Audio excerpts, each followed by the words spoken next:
Hey, what's up, guys? It's me, Avery. Thanks for joining me for another episode of The Journey, where I talk to people who are paving their way and chasing their dreams.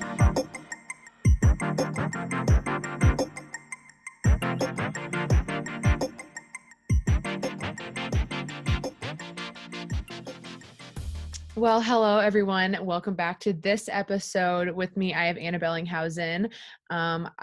Aspiring sports broadcaster, also member with me at the Women in Media Club. She is our president, so we get to work alongside each other. We've kind of done some sports stuff together for the past 6 months almost, I think since February or January, which is crazy. It's almost been a year, but hi, Anna. I guess you can fill us in a little bit more on what you do, like what you are doing right now to just kind of take those steps towards, I guess, your dream. Of course. Well, thank you so much for having me on your podcast. I'm honored, first of all. Absolutely.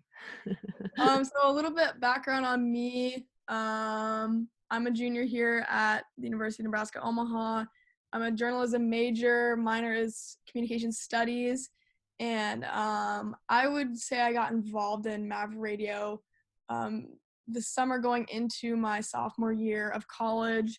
The first thing I kind of did was the College World Series, and that's kind of where I realized that MavRadio and TV and broadcasting was kind of what I wanted to do for my career, and that really kind of sparked a lot of interest for me. I've always been involved with sports and either playing them or reporting on them, watching them as a fan. So yeah, it's been a fun ride here at UNO. Obviously, COVID has impacted us a lot. We haven't been able to do as many things as we'd like to, but we're kind of rolling with what we have right now. But as for myself professionally, I'm a marketing intern for the Omaha Sports Commission, and then, as Avery mentioned, the Women in Media Club at UNO. She helped me found that as well, and then other than that, a lot of freelance stuff. I try to pick up jobs here, and then when I can, I'm working for the Midco Network for the NCHC pod here in Omaha. So kind of just freelancing, just getting as much experience under my belt. But yeah, that's kind of a little bit of background on me. Right. So you said your first thing you ever did was the College World Series, which is obviously a, world-renowned tournament for every little baseball kid's dream. How did you get involved with that? And how did you that was your first thing ever. I know a lot of people say that they're, when they're in this business, their first thing they have to do is just get their foot in the door. But how did you get in contact with MavRadio, and how did you get those opportunities really not ever doing, anything before that?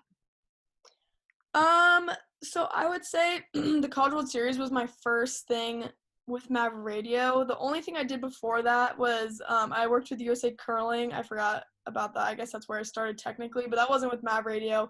That was actually with USA Curling, but that was all like print. But the College World Series was the first time that I ever grabbed a microphone really and like edited a video that I had been a part of the talent of.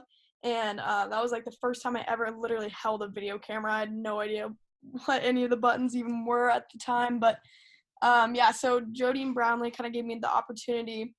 I was like just ready to get involved, and I was very nervous. Like if you watch the first videos of me at the College World Series, I'm like so not like there's just a lot of nerves, and it was interesting, but I wouldn't regret that ever. It was the best experience ever.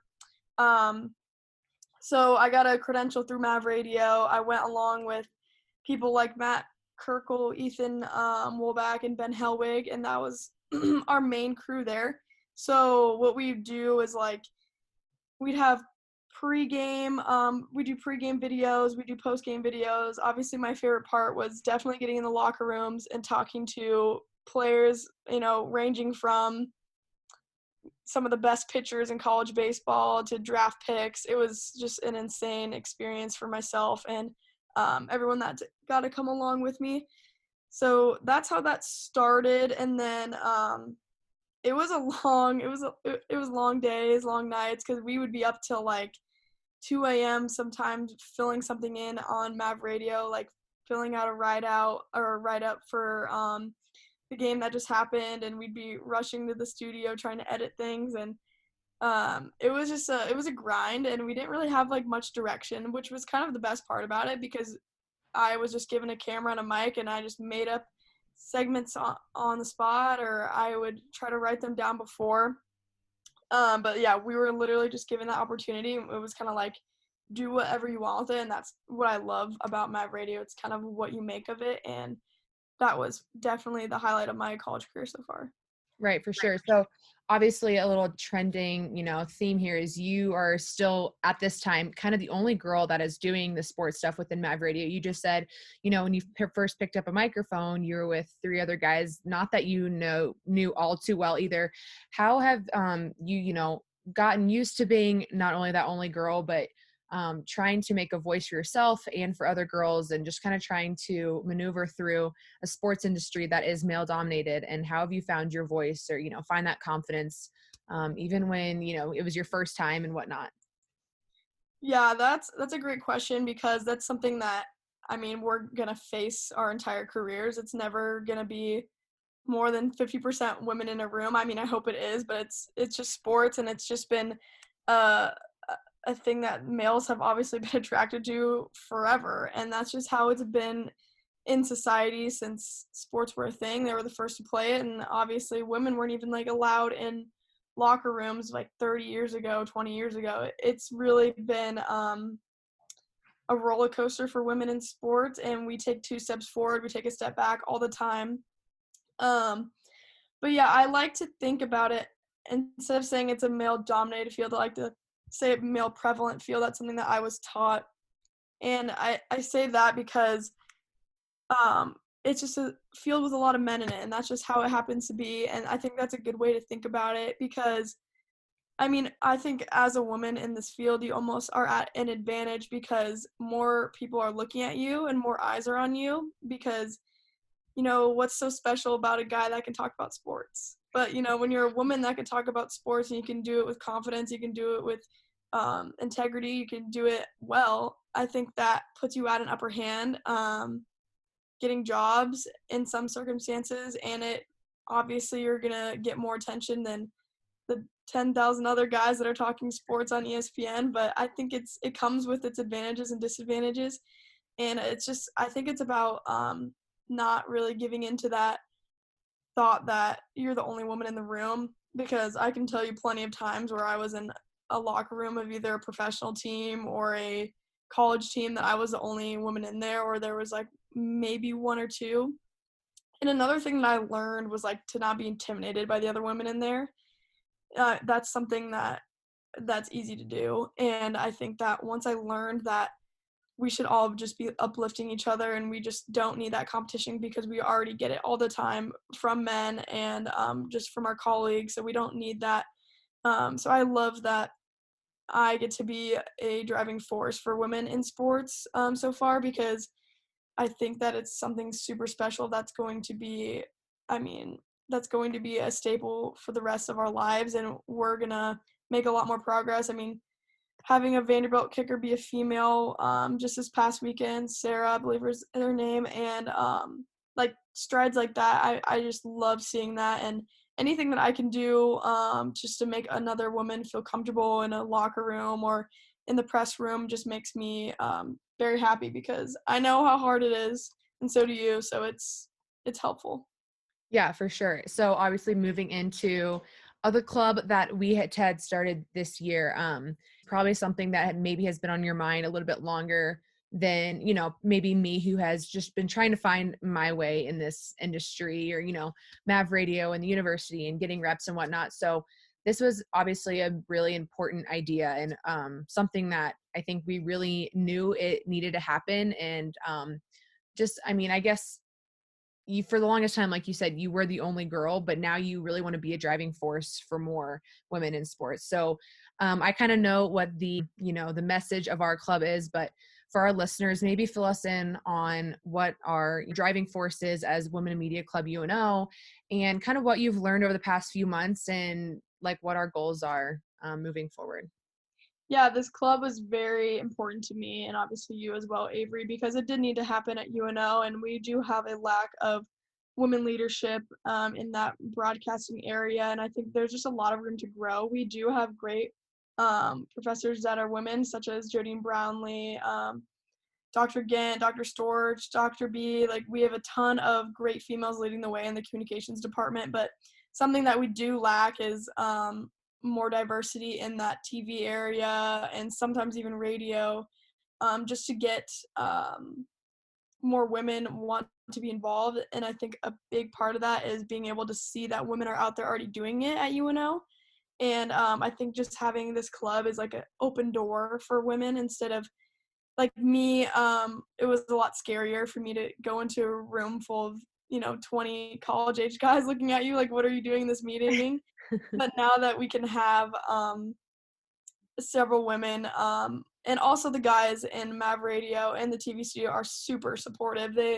They have only, helped us and uplifted us and truly care about our success as well. But it's just having that example set out and that when you can see it, you can be it, and I really believe that. And I think that was a huge premise of why I wanted to start the club and why I wanted Avery and Alexa Blaze to come join me in that, because it is important just to create a sisterhood, and that's definitely one of our core values is being uplifting to each other, getting each other career advice, helping network, just to have a group of women to lean on when times get tough, whether that be in your career or in your personal life. Um, I think that's just important, just to have a set group that you can go to whenever, and it's just so helpful for women just to already have that support group rather than just leaning on themselves and trying to be independent. That's always tough, but knowing that there's other women, especially on campus, when you're a college student is very helpful. As for goals of the Women in Media Club, I know we do want to have an all-female broadcast at some point, from talent to camera to producer, director, all of that stuff. So we're working on that just to get new members, get more people involved. I want to reach like 20 members by the end of the year. I think we're at 15 right now, so we can add some more. So yeah, so some very obtainable goals, I believe, and then just getting the word out. We had a news story done on Channel 6, and I think that was just a testament to how hard we've worked, and putting on our weekly show called By the Horns, and um, having guest speakers come and talk. We've had some great speakers so far, and I think that is just getting the word out about what we're doing here at UNO is one of the goals too, because I want every woman in the communications department to know that this is a club available for them and here for them. So yeah, I would say those are the goals, and that was kind of the reason why I definitely needed this club to happen here at UNO. Yeah, absolutely. And to kind of close off our conversation a little bit, to the women out there that are listening, what would be the advice that you have received? But what is some advice that you've received that held on to for such a long time, and something that you would like to pass on to those looking to do what you're doing? Definitely some of the things that Laura Oakman taught me. I went to one of her virtual boot camps, and this does have to do with broadcasting, but also can relate to your personal life. And that's just not to get too caught up in goals. And I know as like us as broadcasters, we always want to have that checklist of got to do the College World Series, got to do the Super Bowl, the Olympics, and whatnot. And Laura Oakman shared the really touching story of herself. Like, she was like, I had reached every goal in my career. I'd done Olympics. I had broadcasted at Super Bowls. I'd done it all basically, and she really has. She's one of the longest lasting women in the field at Fox Sports. And she just said, don't get caught up in that. She said that she was too busy writing other people's stories or telling other people's stories that she didn't focus on hers. So I really think that like touched my heart a lot, just because that is so true. Like, we do engulf ourselves in other people's lives and other people's stories, and we can take on a lot of that, just a lot of their feelings, and it's just important to be able to write your own story as well, and make sure that you're making yourself happy. You're taking time to step away from social media sometimes, or doing something for yourself.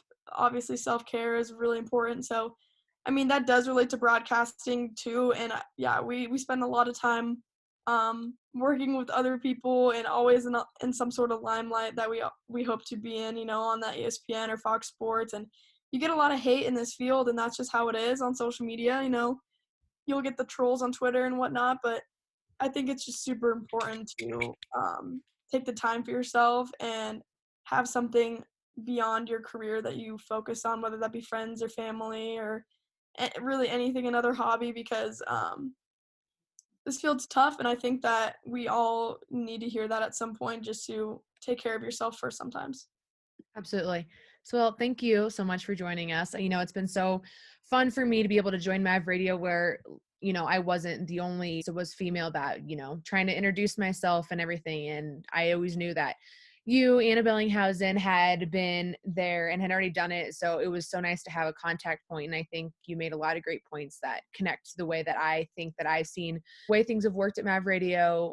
Similarly, just because I probably wouldn't be in the position I am. Actually, I wouldn't be whatsoever if it wasn't to have another woman, at MavRadio or someone that was interested in the same thing. And you mentioned it earlier, but me, you, and Alexa have a text string, and it is a sisterhood. It's formed so quickly, but it's because we have to trust each other and what we do and our knowledge and really getting to know one another. And I think that's really been developed within the past like 6 to 7 months. And I think you would never know that.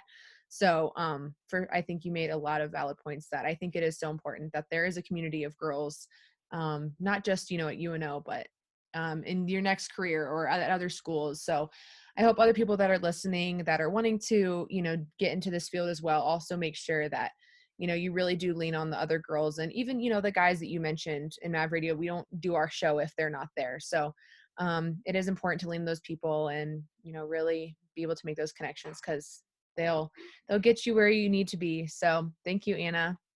Thank you so much, Avery. I enjoyed it. Thanks for hanging out and listening to another journey. See you all again next time. And don't forget to